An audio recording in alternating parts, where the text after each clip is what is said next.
vi presento gli ospiti. Paolo Pizzolato di Prima il Veneto. Buonasera a tutti, grazie direttore. Pizzolato, bentornato. Pizzolato, prego. Sia l'argomento che abbiamo visto nel titolo, sia parlare di Sanremo, secondo me è lo specchio e l'immagine, mi dispiace poi uno la pensa come vuole, lo specchio e l'immagine di questo paese.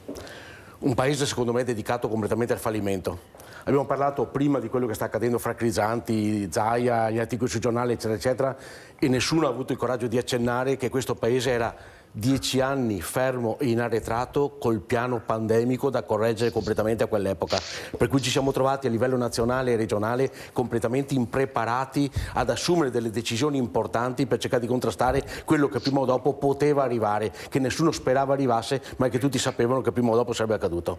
Per cui prima cosa ricordare questo. Seconda cosa, bisogna ricordare che in Regione Veneto Zaia con Crisanti all'inizio andavano d'accordissimo fino a quando non è stata pubblicata una lettera che lui aveva mandato direttamente a Zaia, Crisanti sto parlando, dove diceva che secondo lui non c'era assolutamente bisogno o forse non si doveva fare in maniera di poter utilizzare i tamponi rapidi e cercare qualche altra strada. A livello regionale non si è voluto ascoltare Crisanti, si è voluto prendere una decisione completamente diversa, c'è stato un contrasto che è iniziato a nascere un po' alla volta perché non è nato immediatamente e questo la gente dovrebbe ricordare, la pubblicazione di quella lettera che tutti dovrebbero ricordare che invece qui dentro qualcuno non ricorda e da lì è venuta fuori una cagnara, perdonatemi, che ha portato la Regione Veneto a essere quella che a livello deficitario ha mostrato una delle più gravi carenze a livello nazionale, perché abbiamo avuto tanti di quei morti che effettivamente non pensavamo assolutamente a livello regionale. Ma non è vero. No, invece è vero Villanova, lo sai perfettamente tu, lo sai perfettamente.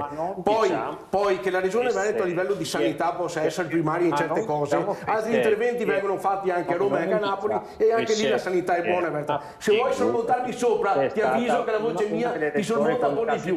Villanova, ti conosco da tanti anni, adesso lascia parlare un po' anche gli altri. Tu i tuoi scopi li hai già raggiunti, lascia che anche gli altri ragionino un po' e parlino un po'. Per cui scusami se mi permetto questo. Poi nel corso del tempo si è cercato di correggere il tiro e alcune cose sono state fatte bene, alcune cose sono state fatte male. Cosa sto dicendo in questo momento? Uno, secondo me Rigoli dovrà aspettare un anno da parte dell'amministratura venga avviata l'indagine, è una cosa un po' vergognosa, perdonatemi perché qualcuno diceva non voglio avere a che fare con la magistratura italiana. Io ho avuto a che fare con la magistratura, so i suoi tempi e so certe volte che decadimento in certi momenti può avere, per cui in questo momento sto difendendo Rigoli perché per mancanza di tempo non capisco perché si debba attendere un anno per comprovare l'innocenza di una persona che non viene mai provata fino a quando qualcuno non viene dichiarato colpevole. Seconda cosa, queste cose giustamente come qualcuno ha fatto notare si tramutano sempre in cose politiche, Grisanti che viene intervistato col fascio del PD dietro, Rigoli che cerca di difendersi da un qualcosa perché secondo lui era giusto e corretto, però bisogna anche cercare di stare attenti col servizio che ha fatto Report e con quello che è stato mostrato antecedentemente proprio all'inizio, che con Report non aveva nulla a che vedere, di queste intercettazioni che vengono fatte nel bene o nel male. Giustamente qualcuno diceva che le intercettazioni non vanno fatte o vanno fatte in maniera corretta, però bisogna stare attenti perché quando dici qualcosa per telefono o quando dici qualcosa devi essere padrone di quello che stai dicendo.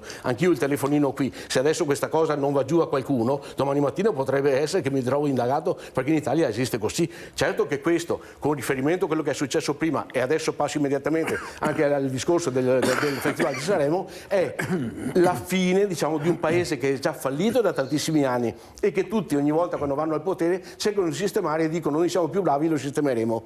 Non c'è verso di sistemare questo paese. Sanremo è il dettaglio di quello che sta accadendo. Questi ragazzi che sfasciano completamente tutto e che non sono assolutamente mai sgridati dai genitori. A scuola il preside o l'insegnante che viene preso a sberle o a schiaffoni dai genitori quando una volta dovevamo stare attenti perché tornavamo a casa, lo prendevamo dal maestro e le prendevamo anche dai genitori successivamente. È un paese che un po' alla volta sta perdendo quello che era l'educazione civica e quello che era la moralità di questo paese, che certe volte potevi insegnare, che poteva portare lustro in altri paesi dove i nostri immigrati cercavano di fare in maniera di portare il loro sapere, poveracci, con la terza elementare, con la prima elementare in altri paesi. Ma un po' alla volta siamo decaduti tutti quanti.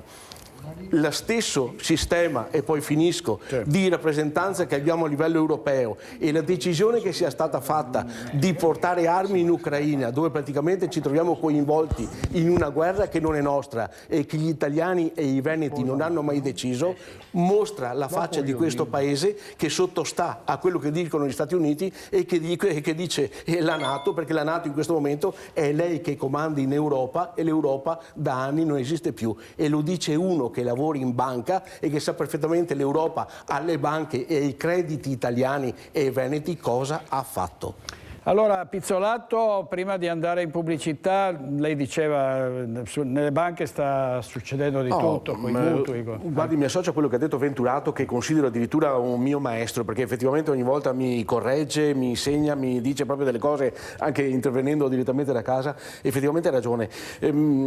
Con il discorso dell'inflazione, bisogna combattere l'inflazione, eccetera, eccetera, ci siamo trovati aumento dei tassi, spese in più, le bollette energetiche, eccetera, eccetera.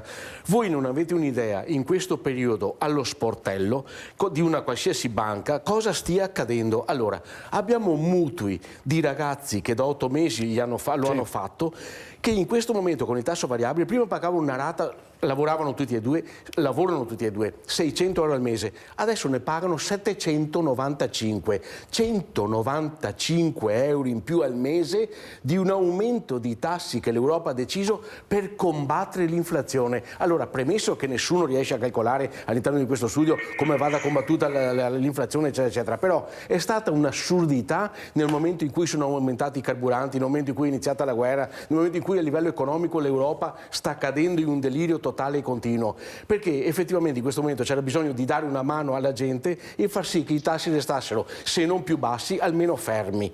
Invece, in una maniera idiota, e questo è il termine esatto, qualche grande economista che potrebbe essere sostituito tranquillamente da qualsiasi ragioniere ha deciso di ottemperare di fare questa cosa. In tutta onestà, guardate che stiamo tracollando in una maniera incredibile, perché abbiamo dei pensionati che non riescono più a curarsi, i pensionati che, parlavamo prima delle case di cura, delle case di riposo, non riescono più ad andare in farmacia, pensionati che non hanno più dal dentista, ma i giovani non sono da meno, perché noi critichiamo tante volte l'Inghilterra che è uscita dall'Europa, eccetera, eccetera. Pensate che l'Inghilterra e Londra è il covo, il rifugio di tutti i ragazzi italiani che vogliono prendere qualche palanca in più e che vanno a lavorare fuori. L'Inghilterra si sta riempiendo di ragazzi italiani, stiamo perdendo le migliori teste, le migliori braccia, la gente che esce per trovare un qualcosa di diverso.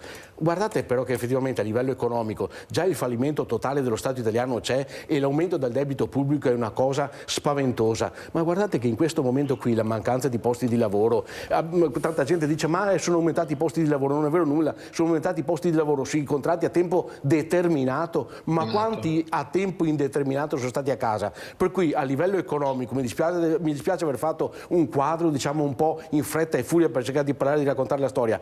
Guardate che è un problema serissimo. Noi non sappiamo più come fare perché un sacco di case stanno andando all'asta, un sacco di gente non ha più il posto di lavoro per pagare un prestito personale, non addirittura il mutuo casa, ma il prestito personale non riescono più a pagare. Non vi rendete conto a livello economico che non appena saranno finiti i soldi dei nonni e i soldi dei padri, come da un anno a questa parte quando vengo qui sto ancora dicendo, ci sarà un tracollo finanziario ed economico da parte dei ragazzi giovani che non trovano nulla di realizzabile in questo paese che sarà spaventoso.